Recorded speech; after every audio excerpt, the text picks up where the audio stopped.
ইতিহাসের পাতা খুললে দেখা যায় শামসুদ্দিন আল-তামাস রহমতুল্লাহি আলাইহি, যিনি দিল্লি শহরের এক সময় তিনি শাসক ছিলেন, যিনি এক সময় এক হাত দিয়ে তিনি দিল্লি শহর পরিচালনা করতেন, অপরদিকে কোনোদিন তাহাজ্জুদের নামাজ ছেড়ে দিতেন নাই।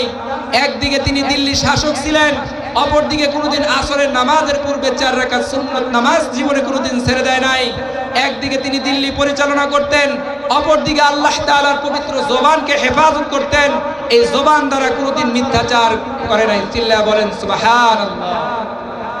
তাহলে এমন ব্যক্তিকে আমাদের দেশের মধ্যে, আমাদের সমাজের মধ্যে পাওয়া যাবে বলে আমরা তো মানুষের গীবত, পরনিন্দা, শিকায়েত, দৌড় চর্চা নিয়ে এক অপরের সাথে কথাপতন বলতে অনেক পছন্দ করি, অনেক ভালোবাসি, বলুন ঠিক কিনা? এই গীবত সম্পর্কে আল্লাহর রাসূল বলেন, আল গীবাতু আশাদ্দু মিনাজ জিনা। গীবত হলো এমন একটা গুনাহ, নিজের আপন মায়ের সাথে অবৈধ কাজ করলে যেই পরিমাণ গুনাহ হতো, তার চাইতে নিকৃষ্টতম গুনাহ হলো মানুষের পরনিন্দা, গীবত নিয়ে শিকায়েত করা, এক অপরের সাথে কথাপতন করা। এর চাইতে মারাত্মক গুনাহ হলো এই গীবত এবং পরনিন্দা এবং শিকায়েত করা। আপন মায়ের সাথে অবৈধ কাজ করলে যেই পরিমাণ গুনাহ হতো, তার চাইতে দ্বিগুণ পরিমাণ গুনাহ আল্লাহ রাব্বুল আলামিন আমাদেরকে দিয়ে। আল্লাহ রাব্বুল আলামিন এত অসন্তুষ্ট হন। এই 4 গুণ আমার আপনার ভিতরে আছে কিনা আমার বিবেককে একটু জিজ্ঞাসা করুন। তো যেই কথা বলতেছিলাম যে এই 4 গুণ বিশিষ্ট ব্যক্তি হৃদয় কেড়ে নিলেন, হাজার হাজার মানুষের হৃদয় কেড়ে নিলেন, নজর কেড়ে নিলেন। এই শামসুদ্দিন আল-তামাস রহমতুল্লাহি আলাইহি, কুতুবউদ্দিন বখতিয়া কাকি রহমতুল্লাহি আলাইহি নিকটে এসে বলতেছেন, এরে কুতুবউদ্দিন, এমন 4 গুণ, যে গুণ সম্পর্কে আমার স্ত্রী পর্যন্ত জানতো না। চিল্লায়া বলেন না সুবহানাল্লাহ। এমন 4টি গুণ, যে গুণ সম্পর্কে নিজের স্ত্রী, যার সাথে মাসের পর মাস, যার সাথে বছরের পর বছর সময় কাটিয়েছেন, সেই স্ত্রী পর্যন্ত এই 4 গুণ সম্পর্কে জানতো। তাহলে কি পরিমাণ আজমতের সাথে, কি পরিমাণ মুজাহিদার সাথে, কি পরিমাণ মুরাকাবার সাথে আল্লাহ রাব্বুল আলামিনের ইবাদত বন্দেগী করতেন। শামসুদ্দিন আল-তামাস রহমতুল্লাহি আলাইহি বলেন, কুতুবউদ্দিন, এমন 4টি গুণ, যে গুণটা আমি আর আমার আল্লাহ তাআলার সাথে খাস ছিল।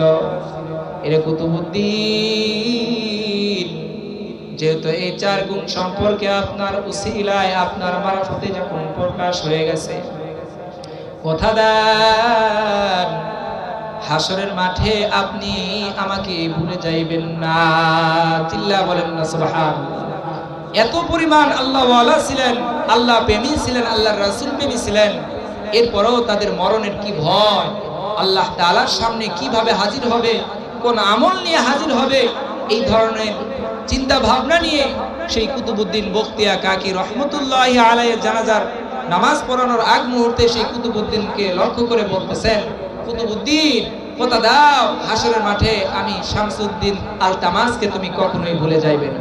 তুমি তো আল্লাহ তাআলার জান্নাতে চলে যাবে, তুমি তো নেক আমল করে আল্লাহ তাআলাকে রাজি খুশি করে আল্লাহ তাআলার ডাকে তুমি সাড়া দিয়েছো। আমি এমন কোন নেক আমল করেছি কি, যে আমল নিয়ে আমি আল্লাহ তাআলার সামনে হাজির হতে পারবো? কবরের ভয় আমার অন্তরের মধ্যে 24টা ঘন্টায় টন টন করে বাজায়। চিল্লায়া বলেন না সুবহানাল্লাহ। এই জন্য আল্লাহর রাসূল বলেন, আকসিরু যিকরাহা বিমিল লাযযাতিল মাউত। পৃথিবীর কোন মানুষ যদি মৃত্যু সম্পর্কে যদি মুরাকাবা করত, মৃত্যু সম্পর্কে যদি একটু ভাবতো, মৃত্যু সম্পর্কে যদি একটু চিন্তা ভাবনা করত, যেমনি ভাবে দুনিয়াতে কোনো কাজকর্ম করার পূর্বে এক অপরের সাথে পরামর্শ করে, কিন্তু কোনো মানুষ যদি আখিরাত নিয়ে যদি এক অপরের সাথে পরামর্শ করত, তাহলে সেই ব্যক্তির হাত পা জবান দ্বারা কখনো গুনাহের কাজ হতো না। বলুন ঠিক কি? জমিনে চাষ করার পূর্বে আমরা এক অপরের সাথে পরামর্শ করি, ভাই জমিনে কি পরিমাণ সার দিলে ভালো হয়, ভাই জমিনটা কিভাবে চাষ করলে ভালো হয়, ভাই জমিনে কোন বীজটা দিলে জমিনের জন্য ভালো হয়। আমরা এক অপরের সাথে পরামর্শ করি, কিন্তু আখিরাত সম্পর্ক নিয়ে কি আমরা কখনো এক অপরের সাথে পরামর্শ করে দেখেছি? বলে আমাদের প্রত্যেকটা মহল্লায় মহল্লায় মসজিদ রয়েছে, মসজিদের ইমাম সাহেবরা রয়েছে, তারা কত সুন্দর করে জুমার দিনে কোরআন হাদিস থেকে মুসল্লিদেরকে বোঝানোর চেষ্টা করে। বলেন তো দেখি, আমার বিবেককে একটু নাড়া দেয়, বিবেককে একটু জিজ্ঞাসা করি। কোনোদিন কি কোনো মসজিদের ইমাম সাহেবের নিকটে বসে আমরা জিজ্ঞাসা করেছি, আচ্ছা হুজুর দীর্ঘদিন যাবত তো নামাজ পড়ি, 5 ওয়াক্ত নামাজ বাদই দিলাম, অন্তত পক্ষে সাপ্তাহিক একটা দিন নামাজ পড়ার জন্য আসি, এই একটা দিন আমাদের নামাজটা হয় কিনা একটু নামাজটা আপনার সামনে পড়ে আমরা দেখাইতে চাই। আপনি একটু আমাদের নামাজটা প্র্যাকটিক্যাল ভাবে দেখেন, আসলে আমাদের নামাজটা হয় কিনা। আমরা কি কোনোদিন এই নামাজ নিয়ে ইমামদের সাথে আমরা মুজাহিদা করেছি, পরামর্শ করেছি? কোনো মানুষের সাথে পরামর্শ করি নাই, বরঞ্চ সেই এলেম, সেই জ্ঞান, সেই বিদ্যা আমার আপনার ভিতরে নাই। কিন্তু আল্লাহ তাআলা কি পরিমাণ সুযোগ করে দিলেন। আল্লাহ রাব্বুল আলামিন দুনিয়ার মানুষদেরকে এমন ভাবে সুযোগ দিলেন, আল্লাহ রাব্বুল আলামিন প্রত্যেকটা কদমে কদমে বান্দাদেরকে সুযোগ দিচ্ছেন। বান্দারে, তোমার সামনে বৃদ্ধ বাবাজিরা মারা যাচ্ছে, যুবক ভাইয়েরা মারা যাচ্ছে, কচি কচি মাসুম নিষ্পাপ সন্তানরা মারা যাচ্ছে। হে বান্দা, তুমি একটাবার ভাবো, তারা অল্প সময় দুনিয়াতে এসেছিল শিশুকালে, মায়ের গর্ভে থেকে পৃথিবীতে ভূমিষ্ঠ হওয়ার পর কিছুদিন পূর্বে, কিছুদিন অতিবাহিত হওয়ার পর তারা ইন্তেকাল করলো। নিষ্পাপ মাসুম হওয়া অবস্থায় ইন্তেকাল করে, বৃদ্ধ বাবাজিরা ইন্তেকাল করে, যুবক ভাইয়েরা ইন্তেকাল করে। তাদের চোখে রঙিন রঙিন স্বপ্ন ছিল, তারা এই দুনিয়াতে আমার আপনার মতন বসবাস করবে দীর্ঘদিন, সুন্দর একটা বাড়ি বানাবে, সুন্দর একটা গাড়ি কিনবে, সুন্দর একটা চাকরি করবে, টাকা পয়সা উপার্জন করে মা বাবা পরিবার পরিজনদের কিনে হাসি খুশি দিন কাটাবে। কিন্তু আল্লাহ রাব্বুল আলামিন তাকে দীর্ঘ সময় দেন নাই। কিন্তু আমাকে আপনাকে আল্লাহ রাব্বুল আলামিন 30টা বছর, 40টা বছর, 50টা বছর আল্লাহ তাআলা আমাকে আপনাকে হায়াত দিয়েছেন। এর চাইতে আল্লাহ তাআলা আর কি করতে পারেন? এরপরেও আল্লাহ তাআলার কাছে না চাইতে আল্লাহ তাআলা আমাকে আপনাকে সন্তানের বাবা বানিয়ে দিয়েছেন। বলুন ঠিক কিনা? আমাদের সমাজের ভিতরে লক্ষ্য করলে দেখা যায় অনেক মানুষ আল্লাহ তাআলার মসজিদে কন্দন করে, ও আল্লাহ। পরিবারের ভিতরে অনেকে আছে সন্তানের বাবা ডাক শুনে, অনেকেই আছে সন্তানের ডাক শুনে তাদের হৃদয়টা, তাদের কলবটা ভরপুর হয়ে যায়, আনন্দে ভরপুর হয়ে যায়। ও আল্লাহ, দীর্ঘদিন যাবত বিবাহ করেছি, দাম্পত্য জীবনটাও কাটিয়েছি, ও আল্লাহ সন্তান দাও, একটা সন্তান দাও। সন্তানের বাবা ডাক শুনতে মনে বড় চায়, এরপরও আল্লাহ তাআলা সন্তান দেয় না। আল্লাহ তাআলা আমাকে আপনাকে সন্তানের বাবা বানিয়ে দিয়েছেন। আল্লাহর রাসূল বলেন, পৃথিবীর বুকে ওই সমস্ত মা বাবা হলো অনেক ভাগ্যবান মা বাবা, ওই মা বাবা হলো অনেক ভাগ্যবান মা বাবা। 4 শ্রেণীর মা বাবা হলো অনেক ভাগ্যবান মা বাবা। দুনিয়ার কোন সাধারণ মানুষ না রে বাবা। আখিরি নবী, আমার আপনার নবী সরকারে দো আলম রহমাতাল লিল আলামিন বলেন, 4 শ্রেণীর পিতামাতা হলো অনেক ভাগ্যবান পিতামাতা। 1 নাম্বার, ওই পিতামাতা হলো অনেক ভাগ্যবান পিতামাতা বলে যাদের সন্তান আল্লাহর দ্বীন কায়েম করার জন্য, ইসলামের ঝান্ডা প্রতিষ্ঠিত করার জন্য দ্বীনের রাস্তায় যারা শহীদ হয়ে যায়, এই শহীদের পিতামাতা হলো অনেক ভাগ্যবান পিতামাতা। উহুদের প্রান্তরে সাহাবায়ে কেরামরা বেদিন নাস্তিকদের সাথে যুদ্ধ করতে করতে উহুদের প্রান্তরে তাদের জীবনটা বিলিয়ে দিয়েছেন কালেমার পতাকা উত্তোলন করার জন্য। আমার আপনার নবী হাবিব কিবরিয়া জনাব রাসূলুল্লাহ সাল্লাল্লাহু আলাইহি ওয়াসাল্লাম উহুদের প্রান্তর হয়ে যাচ্ছেন, মদিনার পথ হয়ে যাচ্ছেন। পথের মধ্যে এক সাহাবীর জনমদুখী মার সাথে সাক্ষাৎ হয়ে গেল। সাক্ষাৎ হয়ে যাওয়ার পরে বলতেছে, ও মা, আপনি হলেন অনেক সৌভাগ্যবান মা। ও মা, আপনার নসিবটা অনেক ভালো, আপনার জনম দুঃখিনী সন্তান ইসলামের ঝান্ডা উত্তোলন করার জন্য উহুদের প্রান্তরে বেঈমান নাস্তিকদের সাথে যুদ্ধ করতে করতে উহুদের প্রান্তরে রক্তে রঞ্জিত করে আল্লাহর ডাকে সাড়া দিয়ে শহীদ হয়ে গেছে। এই কথা বলার পর জনম দুঃখিনী মা কান্না করতেছিলেন। আল্লাহ তাআলার সামনে দরখাস্ত করতেছিলেন। আল্লাহ রাসূল যখন বললেন, ও মা, আপনার নসিবটা অনেক ভালো, আপনার সন্তান শহীদ হয়ে গেছে উহুদের প্রান্তরে, সঙ্গে সঙ্গে জনম দুঃখিনী মা তার দু চোখ থেকে পানি মুছে শুকরিয়া আদায় করলো আর বলল, ইন্না লিল্লাহি ওয়া ইন্না ইলাইহি রাজিউন। আলহামদুলিল্লাহ, আল্লাহ রাব্বুল আলামিন আমার দরখাস্তকে কবুল করেছেন। চিল্লা বলেন না সুবহানাল্লাহ। জনম দুঃখিনী মা কান্না করতেছিলেন। সন্তান মা বাবার কাছে সবচাইতে বড় বোঝা, সবচাইতে কষ্টদায়ক কথা যে মা বাবার কাঁধে যখন সন্তানের লাশ ওঠে, এর চাইতে দুঃখ, এর চাইতে কষ্ট আর মা বাবার আর পৃথিবীতে আর কিছু হয় না। বলুন ঠিক কিনা? বলে মা বাবা নিজের সুখ শান্তি সবকিছু বিসর্জন দিয়ে সন্তানের হাসি মুখখানা দেখতে চায়। বলুন ঠিক কিনা? মা বাবা সন্তানকে বুঝতে দেয় না যে বাবারে আমি কি পরিমাণ কষ্টে আছি, আমি কি পরিমাণ দুঃখে আছি, সন্তানকে বুঝতে দেয় না। সন্তান যদি জানে যে আমার মা অনেক কষ্টে দিনকাল অতিবাহিত করতেছে, সময় অতিবাহিত করতেছে, আমার সন্তান কষ্ট পাবে, আমার সন্তানের হাসি মুখটা নষ্ট হয়ে যাবে, জনম দুঃখিনী মা বুঝতে দেয়। জনম দুঃখিনী মা তার দু চোখের পানি মুছে সঙ্গে সঙ্গে বললেন, ইন্না লিল্লাহি ওয়া ইন্না ইলাইহি রাজিউন। শুকরতান আদায় করলেন, আলহামদুলিল্লাহ। হাবিবে কিবরিয়া জনাবে রাসূলুল্লাহ সাল্লাল্লাহু আলাইহি ওয়াসাল্লাম বললেন, ও মা,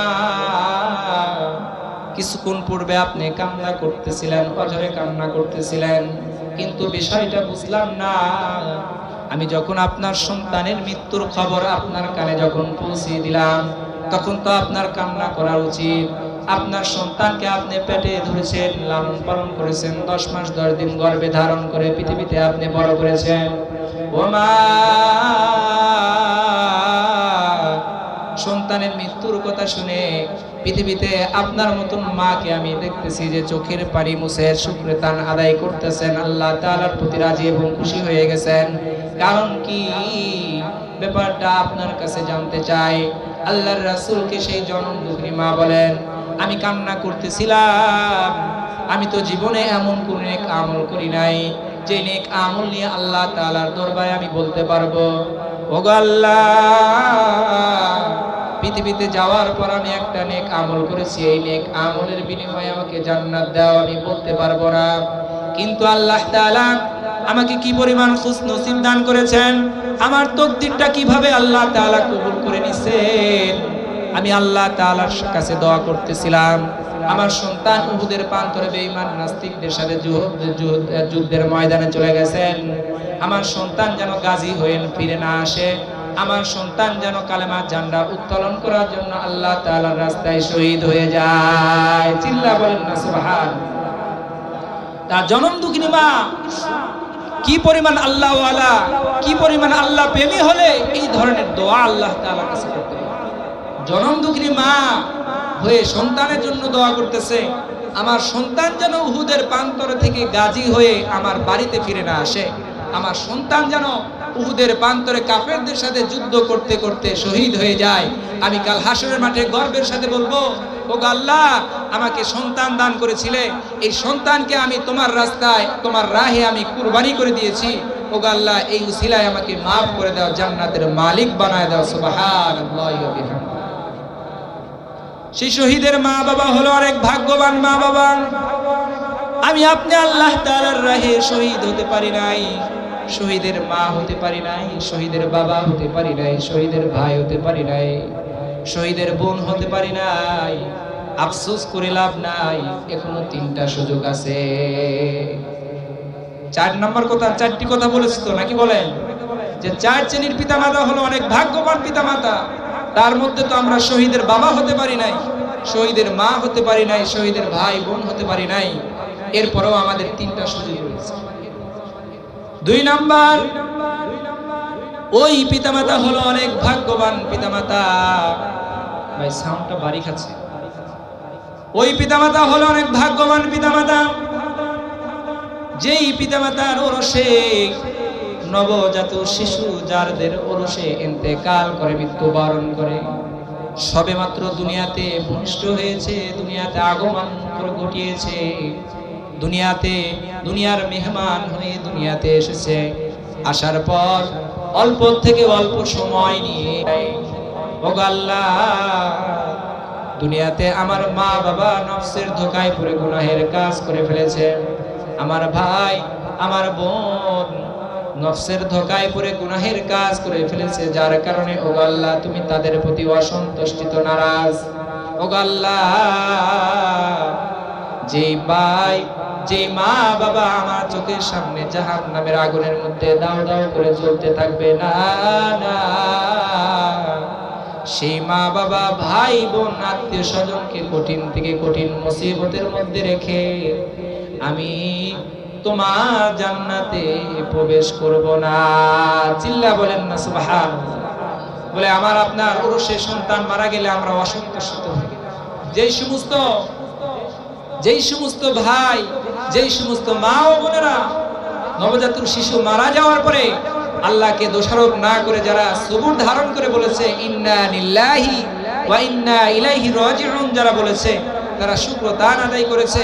আল্লাহ তাআলাও জানে যে বান্দা যে বান্দি 10 মাস 10 দিন গর্ভে ধারণ করলো, কত কষ্ট করলো, কত যন্ত্রণা সহ্য করলো, এরপরে আমার হুকুমে সন্তান পৃথিবীতে ভূমিষ্ঠ করলো, সেই সন্তানের মা ডাক শুনতে পারে নাই, তাহলে সেই মার অন্তরে কি ব্যথা কি বেদনা হতে পারে এটা দুনিয়ার কোনো মানুষ জানুক বা না জানুক, আল্লাহ তাআলা তো ভালো জানেন, নাকি বলেন? সেই মা বাবা আমাদের অন্ধকার কবরে চলে গেছেন, সেই ভাই বোন আত্মীয় স্বজনের মধ্য থেকে অনেকে অন্ধকার কবরে চলে গেছে, তাদের রূহের মাগফিরাতের জন্য এই জানিসুর রহমান জান্নাতের বাগানের আয়োজন করা হয়েছে। আমাদের প্রধান আকর্ষণ রয়েছে, তিনি সেই আত্মীয় স্বজনের নামে খাস করে দোয়া করবেন। এই দোয়াটা আমার আত্মীয় স্বজন পাড়া প্রতিবেশী সকলের নাজাতের জরিয়া হয়ে যেতে পারে, বলুন ঠিক কিনা? এই জন্য আমরা সকলে সবুর ধারণ করে আমরা দ্বীনি আলোচনা আমলের নিয়তে শোনার চেষ্টা করবো ইনশাআল্লাহ। 3 নাম্বার হলো ওই পিতামাতা হলো অনেক ভাগ্যবান পিতামাতা যাদের ওরসে প্রতিবন্ধী ছেলে মেয়ে হয়, সেই ধরনের সেই শ্রেণীর পিতামাতা হলো অনেক ভাগ্যবান পিতামাতা। প্রতিবন্ধী ছেলে মেয়ে হলে মা বাবা যদি ক্ষিপ্ত হয়ে আল্লাহ তাআলার প্রতি অসন্তুষ্ট হয়ে যদি সেই প্রতিবন্ধী সন্তানদের গলা টিপে হত্যা করে, আল্লাহ তাআলা নারাজ হয়ে যায়। আল্লাহ তাআলা ওই সময় খুশি হয়। প্রতিবন্ধী সন্তান হওয়ার পরও স্বাভাবিক সন্তানদের তুলনায় প্রতিবন্ধী সন্তানদেরকে আরো বেশি ভালোবাসে, বেশি মহব্বত করে, কারণ তাদের উপরে নামাজ ফরজ হয় নাই, হজ ফরজ হয় নাই, রোজাও ফরজ হয় নাই। তারা একদম ফুলের মতন নিষ্পাপ এবং নিষ্পাপ। চিল্লা বলেন না সুবহানাল্লাহ। তারা ফুলের মতন একদম নিষ্পাপ, একদম মাসুম। আল্লাহ তাআলা তাদেরকে এত পছন্দ করেন, এত ভালোবাসেন, যারা প্রতিবন্ধী সন্তান পাওয়ার পরেও আল্লাহ তাআলার প্রতি শুকরিয়া আদায় করে। ওগো আল্লাহ, আমার ঘরে আমার কোল জুড়ে একটা প্রতিবন্ধী সন্তান দান করেছো, এই সন্তান পেয়েও আমি আল্লাহ তাআলার কাছে অনেক শুকরিয়া আদায় করি এবং অনেক খুশি। আল্লাহ তাআলা তো অনেককে সন্তান দেয় নাই, এরপরও যে আল্লাহ তাআলা একজন সন্তানের বাবা আমাকে বানিয়ে দিয়েছে, সন্তানের মা আমাকে বানিয়ে দিয়েছে, এটাই হাজার হাজার শুকরিয়া। এইভাবে যদি শুকরিয়া আদায় করে, তাহলে আল্লাহ রাব্বুল আলামিন ফেরেশতাদের সামনে গর্বের সাথে বলতে থাকে, হে ফেরেশতারা, দুনিয়াতে দেখো, ওই বান্দির দিকে একটু নজর করে দেখো, ওই বান্দার দিকে একটু নজর করে দেখো। আমি আল্লাহ তাআলা তার উপরে একটা বোঝা চাপিয়ে দিয়েছি, এই বোঝাটা চাপিয়ে দিয়ে আমি তাকে পরীক্ষার মধ্যে ফেলে দিয়েছি। শেষ নিঃশ্বাস ত্যাগ করা পর্যন্ত সেই বোঝাটা বহন করতেই থাকবে। এরপরও আমার প্রতি খুশি, এর প্রতি আমার প্রতি শুকরিয়া আদায় করে। ও ফেরেশতারা, তোমরা সাক্ষী থাকো, এই উসিলায় আমি আল্লাহ তাআলা তাদের জিন্দেগি সমস্ত গুনাহ মাফ করে তাদের জান্নাতের মেহমান হিসেবে কবুল করে নিব। সুবহানাল্লাহি ওয়া বিহামদিহি। 4 নাম্বার, ওই পিতামাতা হলো অনেক ভাগ্যবান পিতামাতা, যেই পিতামাতার ওরসে হাফেজ কোরআন হয়। হাফেজের কোরআনের পিতামাতা হলো অনেক ভাগ্যবান পিতামাতা। আমি চাইলে আমিও হাফেজের কোরআনের বাবা হতে পারি, আমি চাইলেও হাফেজে কোরআনের নানা হতে পারে, দাদা হতে পারে, চাচু হতে পারে, আঙ্কেল হতে পারে, কিন্তু আল্লাহ রাব্বুল আলামিন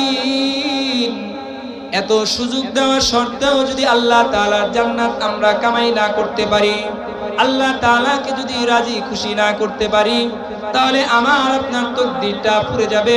আমার আপনার তাকদীরটা এমন ভাবে পুড়ে যাবে যার কারণে হাসরের মাঠে আল্লাহ তাআলার সামনে আমরা অপমান অপদস্থ হব। আল্লাহ তাআলা বলবেন, হে বান্দা,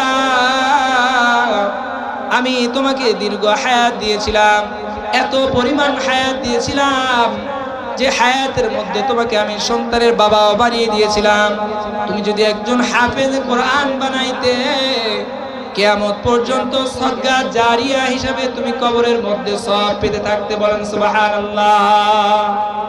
এই যে মনে করেন আমার মা বাবা আমাকে কষ্ট করে লালন পালন করে, আমার পিছনে অনেক শ্রম, আমার এলাকাবাসী, আমার আত্মীয় স্বজনরা অনেক শ্রম দিয়ে, অনেক বুদ্ধি পরামর্শ দিয়ে আমাকে এই পর্যন্ত নিয়ে এসেছে। এখন আমি যতটুকু নেক আমল করতেছি, এই নেক আমল করে যে পরিমাণ সওয়াব অর্জন করতেছি, তারা ঘরে বসে থেকে সেই পরিমাণ সওয়াবের ভাগীদার হয়ে যাচ্ছে। চিল্লায়া বলেন ঠিক কিনা? এবং আমি নেক আমল করতেছি, আল্লাহ তাআলা যতটুকু বিদ্যা আমার ভিতরে দিয়েছেন, এই বিদ্যাগুলো আমি আরো 10 জনকে শিক্ষা দিচ্ছি, আরো শত শত ছাত্রদেরকে শিক্ষা দিচ্ছি, ছাত্রীদেরকে শিক্ষা দিচ্ছি। তারা এমনি ভাবে আরো 10 জনকে গড়ে তুলবে। কিয়ামত পর্যন্ত এই সদকা জারিয়াটা কিয়ামত পর্যন্ত থাকতে থাকবে। আমার আপনজন, আমার নানা, আমার দাদা দাদি, পাড়া প্রতিবেশী সকলে এই সওয়াবের অংশীদারি হতে থাকবে। যারা আমার পিছনে যারা ব্যয় করছে, সময় ব্যয় করছে, বুদ্ধি পরামর্শ দিচ্ছে, অর্থ দিচ্ছে, সকলে এই সওয়াবের ভাগীদার। এই জন্য হাফেজে কোরআনের বাবা সকলে হতে চাই না? বলেন, হাফেজে কোরআনের বাবা হতে চাই তো? আল্লাহ তাআলা আমাদের সকলকে কবুল আর মঞ্জুর করে নিন। সকলে বলেন আমিন। এখন মনে করেন আপনার সন্তান বড় হয়ে গেছে, হাফেজে কোরআনের বাবা হতে পারে, আফসোস করে লাভ নাই, আরো সুযোগ রয়েছে, আরো সুযোগ আল্লাহ তাআলা আপনাকে দিয়েছেন। আপনি হাফেজে কোরআনের বাবা হতে পারেন নাই তো কি হয়েছে? হাফেজে কোরআনের নানা হয়ে যান, হাফেজে কোরআনের দাদা হয়ে যান, হাফেজে কোরআনের চাচু হয়ে যান। এই উসিলায় তো আল্লাহ তাআলা আপনাকে মাফ করে দেবেন। এই জন্য মুসলমান ভাইয়ের আমার, আল্লাহ রাব্বুল আলামিন আমাদের উপরে প্রত্যেকটা কদমে কদমে, প্রত্যেকটা ধাপে ধাপে আল্লাহ তাআলা আমাকে আপনাকে সুযোগ দিয়েছেন। এতগুলো সুযোগের কথা বললাম, এরপরেও যদি আমরা সুযোগগুলো কাজে লাগাইতে না পারি, এরপরেও যদি আর একটা সুযোগ আছে, যে সুযোগ এমন সুযোগ, হাসরের মাঠে আল্লাহ রাব্বুল আলামিন তার সুপারিশটা সর্বপ্রথম গ্রহণ করবেন। চিল্লা বলেন না সুবহানাল্লাহ। এরপরেও একটা সুযোগ আছে, যার সুপারিশ হাসরের মাঠে না কোনো নবী, না কোনো সাহাবী, না কোনো তাবে তাবিঈন, না কোনো খোলাফায়ে রাশিদিন, না কোনো আম্মায়ে মুজতাহিদিন, তাদের দরখাস্ত কবুল করা হবে। সর্বপ্রথম দরখাস্ত কবুল করা হবে আল্লাহ তাআলার পবিত্র আল কোরআন। চিল্লা বলেন সুবহানাল্লাহ। সেই পবিত্র আল কোরআন আমার আপনার উপরে নাজিল করেছেন, আমার আপনার উপরে তো আল্লাহ তাআলা নাজিল করেছেন। এই পবিত্র কোরআনুল কারীম যারা গুনগুন আওয়াজ করে পড়বে, এই কোরআন আমার আপনার পক্ষ হয়ে সাক্ষী দিবে হাসরের মাঠে। চিল্লা বলেন সুবহানাল্লাহ। পূর্বের জামানার দিকে লক্ষ্য করলে দেখা যায় আমার আপনার মা বোনেরা, আমার আপনার দাদা দাদি, নানা নানিরা কত সুন্দর করে ফজরের নামাজ পড়ে গুনগুন আওয়াজ করে তারা কোরআন তেলাওয়াত করত। কোরআন তেলাওয়াতের কারণে আমার আপনার ঘুম ভেঙে যেত। সেই কোরআন তেলাওয়াত কিন্তু আমার আপনার বাড়ির ভিতরে জারি নাই। বলুন ঠিক কিনা? আগে কোরআনের তেলাওয়াত শুনে শুনে আমার আপনার ঘুম ভাঙতো। আমাদের আত্মীয় স্বজন মুরব্বীরা তারা পড়তে জানতো না, ভাঙা ভাঙা উচ্চারণ করে তারা কোরআন তেলাওয়াত করত। এই গুনগুন আওয়াজ আমার আপনার কানের ভিতরে গিয়ে ঘুম থেকে আমি আপনি উঠে যেতাম, দেখতাম তারা বেলা ওঠার আগ পর্যন্ত তারা কোরআন তেলাওয়াত করতে থাকতো। বলুন ঠিক কিনা? এখন বলেন আমার আপনার বাড়ির ভিতরে সেই কোরআন তেলাওয়াতটা কি জারি আছে? কোরআন তেলাওয়াত কি আছে? বলেন। আমার কথা মনে হয় আপনারা বুঝতেছেন। কিছুদিন পূর্বে, কিছুদিন পিছনে একটু লক্ষ্য করে দেখেন, কোরআনের আইনটা, কোরআনের তেলাওয়াতটা আমার আপনার বাড়ির ভিতরে জারি ছিল। সেই কোরআনের তেলাওয়াত এখন আমার আপনার বাড়ির মধ্যে নাই। এখন আমার আপনার বাড়ির ভিতরে আছে টেলিভিশনের আওয়াজ, গানের আওয়াজ, যে আওয়াজের কারণে আমার আপনার ঘুম ভেঙে যায়। যে গজব নিয়ে আমি আপনি দিনের শুরু, আমি আপনি এই গজব নিয়ে, আযাব নিয়ে আমি আপনি সারাটা রাত কাটিয়ে দিনের শুরু আমরা আল্লাহ তাআলার লানত নিয়ে আমরা শুরু করতে থাকি। গানের আওয়াজ, টেলিভিশনের আওয়াজ নিয়ে আমি আপনি ঘুম ভেঙে যায়, নামাজের খবর নাই, কোরআন তেলাওয়াতের খবর। কোরআন তেলাওয়াতের সুপারিশ কেমন? আল্লাহ রাব্বুল আলামিন কোরআন তেলাওয়াতের কেমন পাওয়ার দিয়েছেন, কোরআনের পাওয়ার আল্লাহ তাআলা কেমন দিয়েছেন, তাফসীরের কিতাবের মধ্যে পাওয়া যায়। কোরআন, পবিত্র কোরআনুল কারীমকে আল্লাহ তাআলা এমন ক্ষমতা দান করেছেন, এমন আযমত, এমন ইজ্জত আল্লাহ রাব্বুল আলামিন দান করেছেন। কোন বাড়িতে যদি নিয়মিত আল্লাহ তাআলার পবিত্র কোরআনুল কারীম তেলাওয়াত করা হয়, এই কোরআনের তেলাওয়াতের বদৌলতে আল্লাহ রাব্বুল আলামিন সেই বাড়িতে সাকিনা বর্ষিত করতে থাকে। চিল্লা বলেন সুবহানাল্লাহ।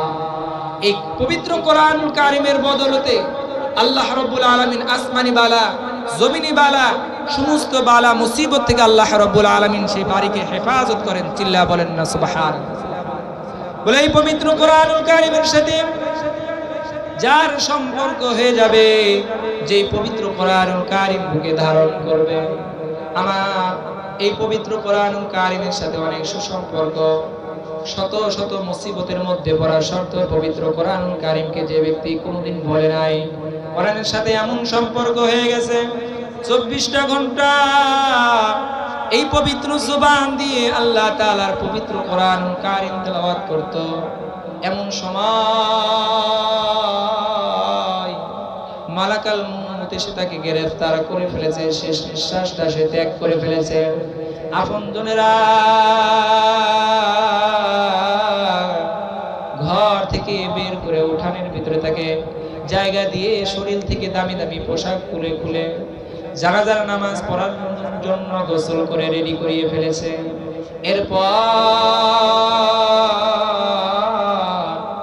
এই পবিত্র কোরআনুল কারীমকে আল্লাহ তাআলা এমন ক্ষমতা দান করেছেন, এই পবিত্র কোরআন দুনিয়াতে জীবিত থাকা অবস্থায় কোনোদিন ভুলে যায় নাই, কোনোদিন তেলাওয়াত করা বন্ধ করে নাই। কিন্তু এই পবিত্র কোরআন যখন সেই ব্যক্তি শেষ নিঃশ্বাসটা ত্যাগ করে ফেলেছে, কিছুক্ষণ পূর্বে তার জানাজার নামাজ পড়ানো হবে, তখন এই পবিত্র কোরআন আল্লাহ তাআলার বদৌলতে একজন সুন্দর সুদর্শন যুবকের রূপ আকৃতি ধারণ করে সেই ব্যক্তির কলবের মাঝখানে অবস্থান করেন। চিল্লা বলেন না সুবহানাল্লাহ। তাহলে আল্লাহ রাব্বুল আলামিন এই পবিত্র কোরআনুল কারীমকে কি পরিমাণ ইজ্জত, মর্যাদা এবং পাওয়ার দিয়েছে, যে ব্যক্তি জীবিত থাকা অবস্থায় 24টা ঘন্টা কোরআন তেলাওয়াত করত, সেই ব্যক্তি আর দুনিয়াতে নাই, শেষ নিঃশ্বাসটা ত্যাগ করে ফেলেছে। আদরের সন্তান, আদরের বোন, আদরের স্ত্রী কাছে এসে কান্না করে, স্বামী স্বামী বলে ডাকে, বাবা বাবা বলে ডাকে, ভাই ভাই বলে ডাকে, আর ডাকে সাড়া দেয়। কিন্তু এই পবিত্র কোরআনুল কারীম কিন্তু তাকে এমন ভাবে আঁকড়ে ধরবে, একটা সুন্দর সুদর্শন যুবকের রূপ ধারণ করে সেই ব্যক্তির কলবের ভিতরে অবস্থান করবে আল্লাহ তাআলার জান্নাতে নিয়ে যাওয়ার আগ পর্যন্ত। চিল্লা বলেন না সুবহানাল্লাহ। তাহলে সেই পবিত্র কোরআনুল কারীম শেখা প্রয়োজন আছে কিনা বলেন? শেখা প্রয়োজন আছে কিনা বলেন? সেই পবিত্র কোরআনুল কারীম শেখা অত্যন্ত জরুরি এবং প্রয়োজন। নামাজের ক্ষেত্রে কোরআন প্রয়োজন না? আমাদের জীবন, আমাদের সময়, আমাদের শেষ নিঃশ্বাস ত্যাগ করা পর্যন্ত এই পবিত্র কোরআনুল কারীম প্রয়োজন। প্রত্যেকটা কদমে কদমে এই পবিত্র কোরআনুল কারীম আমাকে আপনাকে হেফাজত করতে থাকে। দুনিয়াতে কোরআনুল কারীম তেলাওয়াত করলে আসমানি বালা, জমিনি বালা, সমস্ত বালা মুসিবত থেকে হেফাজত করবে। আর এই পবিত্র কোরআনুল কারীম সম্পর্কে বলা হয়েছে যে কোরআনের আওয়াজ যত দূর পর্যন্ত যাবে, তত দূর পর্যন্ত যদি কোনো ব্যক্তিকে কবরস্থ করা হয়, কোন কবর যদি থেকে থাকে, এই কোরআনের আওয়াজের বদৌলতে আল্লাহ রাব্বুল আলামিন সেই কবরকে জান্নাতের বাগান বানায় দিবেন। চিল্লা বলেন না সুবহানাল্লাহ। যে ব্যক্তি জীবনে কোনোদিন কোরআন ভুলে যায় নাই, সে ইন্তেকাল করার পর এই কোরআন সুন্দর সুদর্শন যুবকের রূপ ধারণ করে সেই মৃত্যু ব্যক্তির কলবের ভিতরে বসবাস করবে, অবস্থান করবে। জানাজার নামাজ পড়ানোর পর যখন তাকে কবরস্থ করা হয়, তাফসীরের কিতাবের মধ্যে পাওয়া যায়, দুনিয়ার কোনো মানুষ যখন ইন্তেকাল করে, ইন্তেকাল করার পর জানাজার নামাজ পড়ে যখন তাকে কবরস্থ করা হয়, কবরস্থ করার পর দুনিয়ার মানুষ যখন 40 কদম সেই কবর থেকে যখন দূরে সরে আসে, আল্লাহ তাআলার হুকুমে সেই কবরের ভিতরে মুনকার নাকির ফেরেশতা হাজির হয়ে যায়। সুবহানাল্লাহি ওয়া বিহামদিহি। 40 কদম অতিবাহিত করার সঙ্গে সঙ্গেই যে আপনজনকে এত আগলে রাখতাম, এত ভালোবাসতাম, সেই শরীরে কোনোদিন মশামাছি পড়তে দিতাম না, কষ্ট সহ্য করতে পারতাম না, সেই আপনজনদেরকে আমরা মুখে মুখ টনকে টন মাটি চাপা দিয়ে আসে কিনা বলেন? এমনি ভাবে তো আমাকে আপনাকেও মুখে মুখ টনকে টন মাটি চাপা দিয়ে বাড়িয়ে আমাকে আপনাকে কবরের মধ্যে রেখে আসবে। সেই কবরের ভিতরে কি এমন একটা কবর যে কবরের ভিতরে কোনো বালিশ, কোনো বিছানা, কোনো ফ্যান, কোনো জানালার কোনো ব্যবস্থা আছে? সে এমন সংকীর্ণ কবর যে কবরের ভিতরে ডান কাত বাম হওয়ারও কোনো সুযোগ নাই। এত সংকীর্ণ একটা কবর, সেই কবরের ভিতরে আমাকে আপনাকে অনন্তকাল থাকবে। সেই কবর নিয়ে কি আমি আপনি কখনো মোরাকাবা করেছি? কখনো চিন্তা ভাবনা করেছি? কবরের সামান আমি আপনাকে গছিয়ে ফেলেছি? কবরের সামান আমার আপনার কাছে আছে কিনা কখনো চিন্তা ভাবনা করে দেখেছি? কখনো চিন্তা ভাবনা করে দেখিনি। তাহলে এই কবর সম্পর্কে আল্লাহ তাআলার পবিত্র কোরআন কারীম কি পরিমাণ আল্লাহ তাআলা তাকে পাওয়ার দিয়েছেন। মৃত্যুবরণ করেছে, কবরটা সুন্দর সুদর্শন যুবকের রূপ ধারণ করে সেই ব্যক্তির কলবের ভিতরে অবস্থান করতে থাকবে। দুনিয়ার মানুষ যখন তাকে কবরস্থ করে যখন 40 কদম দূরে সরে আসবে, আল্লাহ তাআলার অর্ডারে মালাকাল মউত তাকে তো জানটা কবজ করে নিয়েছেন, আল্লাহ তাআলার অর্ডারে মুনকার নাকির ফেরেশতা কবরের মধ্যে হাজির হয়ে যাবে। হাজির হওয়ার পর সেই ব্যক্তিকে লক্ষ্য করে বলবে, হে ব্যক্তি, আমরা মুনকার নাকির ফেরেশতা আমরা তোমাকে সওয়াল জবাব করার জন্য এসেছি। ফেরেশতারা লক্ষ্য করে দেখবে তার বুকের মাঝখানে একটা সুন্দর সুদর্শন যুবক অবস্থান করতেছে। আল্লাহ তাআলার অর্ডারে সেই ফেরেশতা বলবে, হে যুবক, আল্লাহ তাআলার অর্ডারে তাকে আমরা সওয়াল জবাব করার জন্য এসেছি, তুমি কিছুটা দূরে অবস্থান করো। সেই পবিত্র কোরআনুল কারীম আল্লাহ তাআলার বদৌলতে, আল্লাহ তাআলার কুদরতে সুন্দর যুবকের রূপ ধারণ করে সেই ব্যক্তির হয়ে ফেরেশতাদের সাথে তর্ক বিতর্ক করতে থাকবে। না না, তোমরা তাকে প্রশ্ন করার জন্য এসেছো, এটা তার কঠিন প্রশ্ন, কঠিন মুহূর্ত। এই কঠিন মুহূর্ত আমি কোরআন তাকে মুসিবতের মধ্যে ফেলে চলে যাব না। চিল্লা বলেন না সুবহানাল্লাহ। সেই ব্যক্তির হয়ে আল্লাহ তাআলার পবিত্র কোরআনুল কারীম সেই মুনকার নাকির ফেরেশতাদের সাথে তর্ক বিতর্ক করতে থাকে। আল্লাহ রাব্বুল আলামিন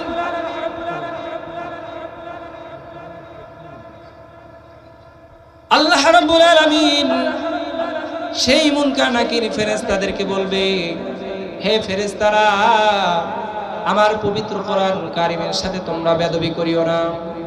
না না, এই পবিত্র কোরআনুল কারীম এই মুসিবতের মধ্যে এই ব্যক্তিকে ফেলে দূরে কোথাও যাবে না। তোমাদের প্রশ্ন করার থাকলে এই পবিত্র কোরআনুল কারীমের সামনেই তোমরা সেই ব্যক্তিকে প্রশ্ন করো। চিল্লা বলেন না সুবহানাল্লাহ। আল্লাহ তাআলা তখন অর্ডার দিবে ফেরেশতাদেরকে, না, এই পবিত্র কোরআনুল কারীম দুনিয়াতে যতদিন জীবিত ছিল কত মুসিবতের মধ্যে আমি আল্লাহ তাআলা তাকে ফেলে দিয়েছি, এরপরে এই কোরআনকে কখনো সে বলে নাই। সর্বক্ষণ সে কোরআন তেলাওয়াত করত, আর এই কঠিন মুসিবতের সময় কোরআন দূরে সরে যায় কিভাবে? না না, আমি আল্লাহ তাআলা তোমাকে অর্ডার করতেছি, এই পবিত্র কোরআনুল কারীম এই সুন্দর সুদর্শন যুবকের সামনেই এই ব্যক্তিকে সওয়াল জবাব করো। চিল্লায়া বলেন না সুবহানাল্লাহ। আল্লাহ তাআলার অর্ডার পেয়ে মুনকার নাকির ফেরেশতারা সেই ব্যক্তিকে সওয়াল জবাব করবে। সওয়াল জবাব করার সঙ্গে সঙ্গে সেই যুবক, সুন্দর সুদর্শন যুবক, আল্লাহ তাআলার পবিত্র কোরআনুল কারীম সেই ব্যক্তির সমস্ত সওয়াল জবাবের উত্তর দিয়ে দিবেন। সুবহানাল্লাহি ওয়া বিহামদিহি। আল্লাহ রাব্বুল আলামিন এই পবিত্র কোরআনুল কারীমের উসিলায় আল্লাহ রাব্বুল আলামিন তার কবরকে জান্নাতের বাগান বানিয়ে দিবেন, প্রশস্ত বানায় দিবেন। চিল্লায়া বলেন না সুবহানাল্লাহ। তাহলে সেই পবিত্র কোরআনুল কারীম শেখা প্রয়োজন আছে কিনা? এই সুযোগ আমি আপনি হাতছাড়া করে ফেলেছি। সেই সুযোগ আমার আপনার কাছ থেকে হাতছাড়া হয়ে গেছে। মনে করতেছি বৃদ্ধ বয়স হয়ে গেছে, চুল দাড়ি সাদা হয়ে গেছে, শরীরের চামড়াগুলো ঢিলা হয়ে গেছে, এখন শেখার বয়স শেষ। এরপর আল্লাহর রাসূল বলেন, আখলিস দীনাকা ইয়াকফিকাল আমালুল কলিল। হে বান্দা, তুমি যদি তোমার নিয়তকে খালিস করে জাররাত থেকে জাররা পরিমাণ নেক আমল তুমি যদি নিয়ে কবরে যেতে পারো, তাহলে এই জাররাত থেকে জাররা পরিমাণ নেক আমলের বিনিময়ে আল্লাহ তাআলা এমন করতে পারেন, এই আমলের বিনিময়ে আল্লাহ তাআলা তোমাকে মাফ করে জান্নাতের মেহমান বানায় দিতে পারে। সুবহানাল্লাহি ওয়া বিহামদিহি।